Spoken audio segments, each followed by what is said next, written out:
Hi guys, hoje é dia 60 de 365 dias, tá pouco ainda. Eu ia ler um livro, eu ia ler o The Little Prince, ok, continues, but I see what this video de Professor Kenny, o gerúndio em inglês, ok?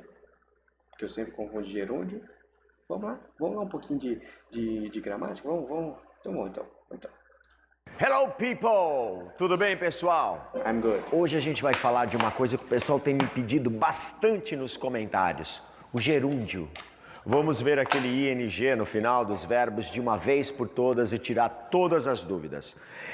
Vale sempre lembrar que não se faz gerúndio sem verbo to be, né? Sem o verbo estar, né? Porque afinal de contas o verbo to be é o verbo ser e estar, mas quando se trata de gerúndio é o verbo estar. Porque você não pode falar eu dormindo, você tem que falar eu estou dormindo, eu estava dormindo, eu estarei dormindo, não importa o tempo do verbo to be. Mas para se ter um gerúndio é necessário um verbo to be. Isso até inclusive é um detalhe onde você pode identificar quando um ing em inglês não é um gerúndio. A gente vai falar sobre isso daqui a pouquinho. Mas vamos dar uma observada. Então nós temos aqui verbo to be, I am, you are, he is, she is, it is, we are, you are, they are, aquele teu velho amigo que te persegue desde a quinta, sexta série, né, da escola. E agora alguns verbos. Como fazer o gerúndio em inglês? A regra principal é a seguinte: você acrescenta no final do verbo a construção ing. E esta é a única construção, né? Porque no português vocês têm 4 tipos de gerúndio, né? Tem o ando, falando, endo, comendo, indo, dormindo, ondo, pondo, mas não tem undo, né? Não sei por quê. Podia já ter colocado undo, né? Já que fez o A, E, I, O, faltou só o U. Vagabundo. Não tem. Mas em inglês não. É apenas o ing. Então, por exemplo, o verbo to work, trabalhar, olha como ele fica no gerúndio. Working. Então, se eu disser I am working, eu estou trabalhando. Se você mudar o tempo do verbo to be para o passado, né? I was working, eu estava ou eu estive trabalhando, né? Isso, o tempo do verbo to be é uma coisa. Agora, para o gerúndio, basta você acrescentar ing. Como, por exemplo, também o verbo to eat, que nós temos aqui o verbo comer. Olha só, comendo.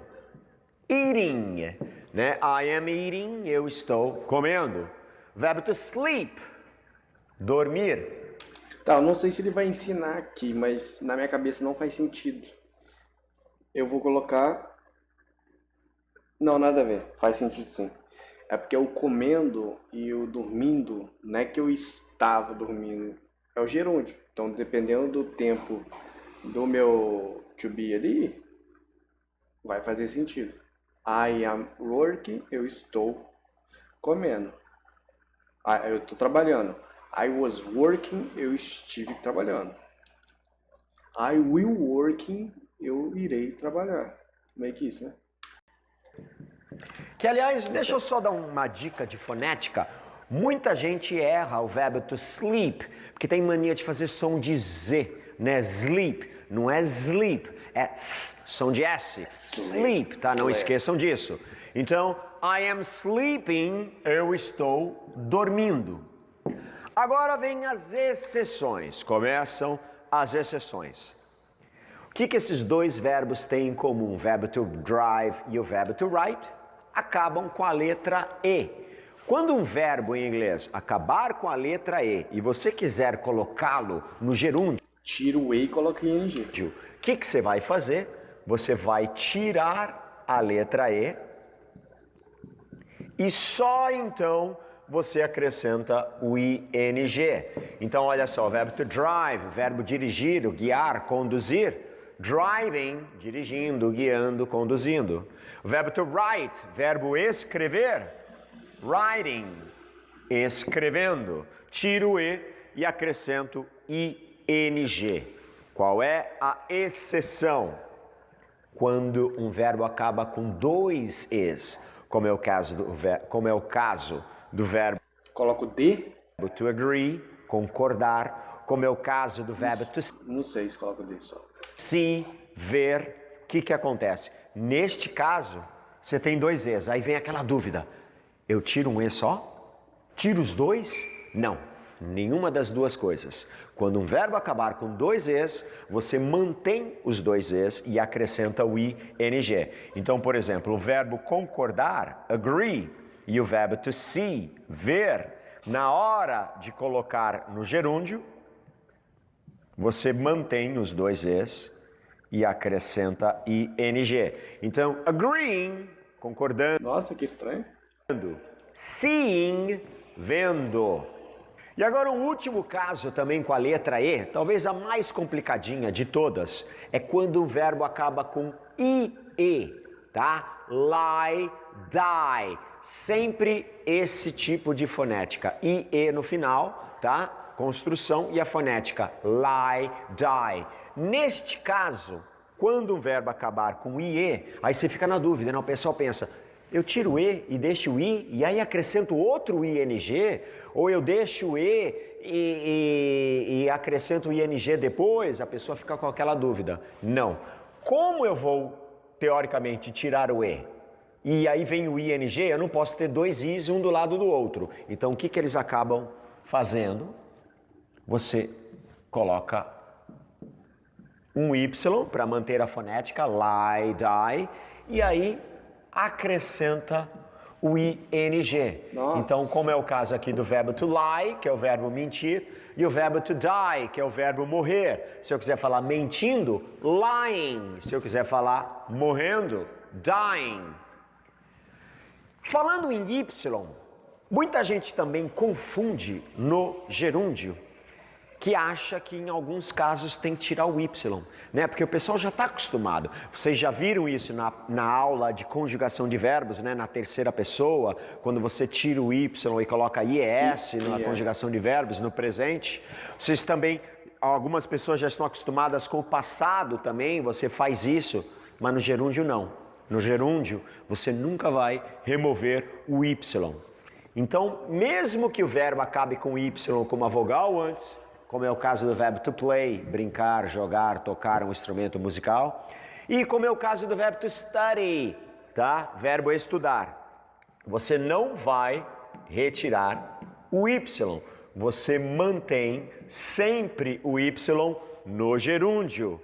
E aí acrescenta o ing depois. Então, playing, brincando, jogando, tocando. Studying, aqui o pessoal atrapalha, né? A fonética, olha lá. Studying. Você tem dois sons de I, né? Um do Y e o outro do ing. Então, studying, estudando. E por último, aquele caso. Esse aí eu acho que você dobra o N, o run e o get. Você vai dobrar o N. Tipo assim, vai ser R-U-N-N-I-N-G. Aí o get também. G é T. Aí dobra o T, né? T-I-N-G. Caso de verbos onde as consoantes são duplicadas. O pessoal fica com dúvida, quando que isto acontece? Eu costumo falar que são os verbos sanduíches de vogal. Como assim? Por exemplo, o verbo to run. Acaba com N, consoante. Antes do N eu tenho a letra U, uma vogal. E antes da letra U, outra consoante. Verbo to run, verbo correr. Neste caso, o que acontece? Eu duplico isso aí. o N e acrescento ing. Então, se eu quiser falar correndo, running. E o verbo to get? Também o mesmo caso, né? Verbos de até duas sílabas, acaba com consoante. Antes da consoante eu tenho uma vogal.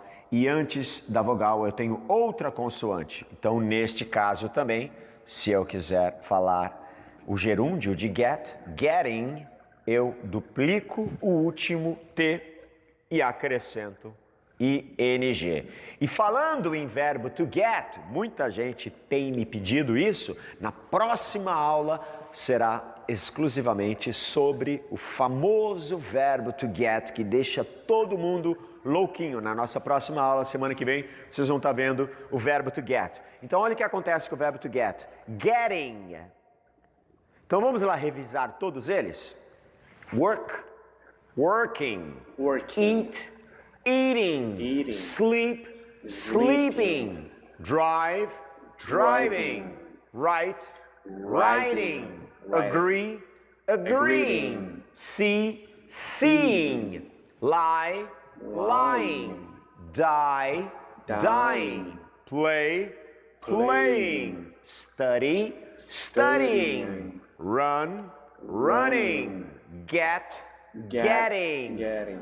Um último detalhe, de vez em quando, vocês lembram que no comecinho da aula eu disse para vocês que o verbo to be é a ferramenta para você identificar quando é um gerúndio? Porque sem verbo to be não existe o present continuous, o past continuous, né? O presente contínuo, o passado contínuo, que é esta conjugação ando, endo, indo, ondo. Sem o verbo to be ela não existe. E é assim que você identifica, porque às vezes você também vai ver essa mesma regra, essa mesma construção de acrescentar ing, tirar o e, deixar o e, substituir o ie por um y e duplicar a consoante, só que não é uma construção verbal. Vou dar aqui 2 exemplos. Vejam só, essas 2 frases. I like to run, eu gosto de correr. Eu tenho 2 verbos, um do lado do outro. Esse like está sendo conjugado pelo sujeito I, então obviamente que ele não vai ter o to. Você só tem o to em inglês num verbo? Essa é uma pergunta que muita gente me faz também.